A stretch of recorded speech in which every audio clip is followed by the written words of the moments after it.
You don't need therapy, you need wisdom. Because everybody will continue in a straight line, or remain in a position of rest, or continue uniform motion in a straight line, unless compelled by an external force to act otherwise. Pressure is to bring multiplication, not to kill you. You need the pressure. That's what I want to say. The pressure is good for you. Think about Daniel. Look at the pressure that was on Daniel. You start as a young child. It's performance driven. All right, you come out of the class with 10 times more understanding. We're good. The next chapter, another pressure. That is, if you don't interpret this dream, this pressure at this highest level, you are going to die. We are chopping heads off. He stood up to the responsibility. He went to the king and told the king, give us time. He didn't break under the pressure. He didn't say, we don't deserve this. That this is the life we have chosen. When there, after he finished that, the next pressure came. These are pressures that if you fail, you die. You bow to our idol, or you are going into the flames. He decided. You could see they took responsibility for it. They said, king will not be careful to answer you in this matter.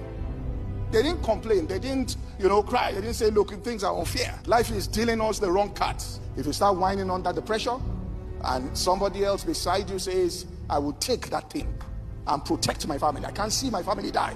God starts blessing that person. There's a story that the Jews tell their children when they ask. This is just a story. It's not like it's biblical, but they tell it as a story.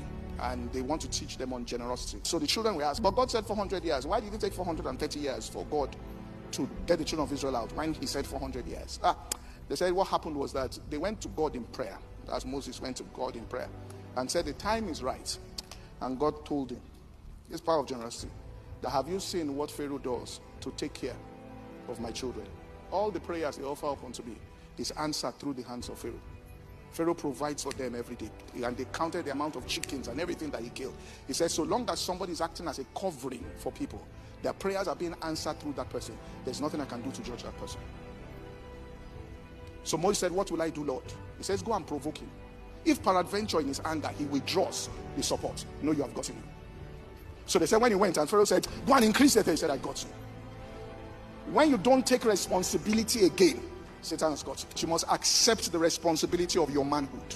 You must accept what it means to be a man. Because every generation and society, there are pressures, there are weights that will be placed.